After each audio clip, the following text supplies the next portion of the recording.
Israel is increasingly getting infamous worldwide due to its abuses of the human rights of Palestinians. Famous Hollywood actress Natalie Portman has decided to pull out of the Genesis Prize ceremony in Israel over what has been described as the recent events in reference to the crackdown on Palestinians and the killing of people protesting Israel peacefully in the occupied Palestinian territories.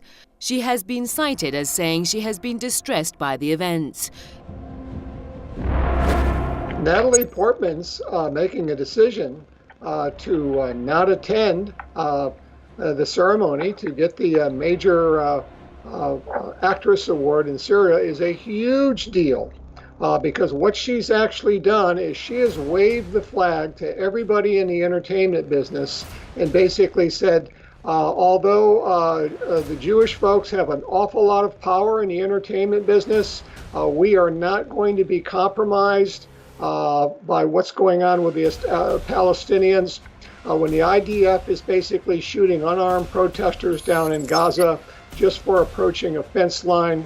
Israel has tried hard to justify its crackdown on Palestinians in Gaza, but an increasing number of world nations are refusing to buy the Israeli regime's narrative of the events in the occupied Palestinian territories, and an awareness regarding the root cause of the problems is spreading worldwide.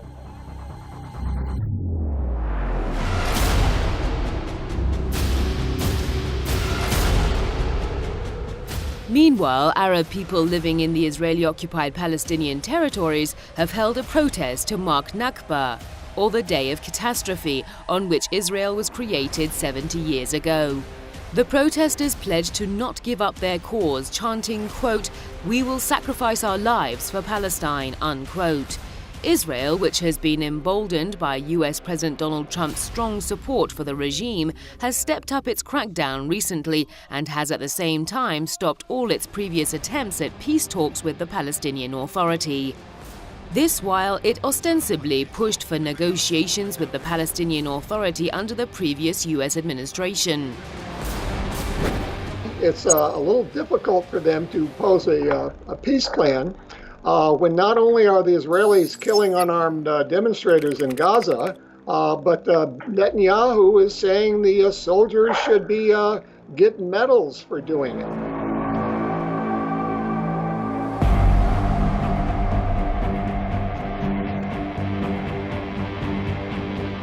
Trump has thrown his weight behind Israel, which has steadily been seen as the pariah regime of the Middle East since it was installed in the region in the wake of World War II. Trump's recognition of Jerusalem al-Quds as the Israeli capital and his decision to move the US embassy to the Holy City have encouraged Israel to push other countries to follow the US lead. Israeli Prime Minister Benjamin Netanyahu has said the first 10 embassies to relocate to Al-Quds would receive, quote, preferential treatment. The US Al-Quds move has complicated the situation for Palestinians, but it has failed to intimidate them. Arab people protesting in Israel to mark Nakba promised to continue their struggle to free their land, whatever the cost. They had to make a stand and rub it, and they have been willing to die. These innocent, unarmed, teenage, and even kids as young, I've seen them as young as like 10 years old out there, willing to be shot down in cold blood by these Israeli soldiers to basically try to wake the conscience of the world.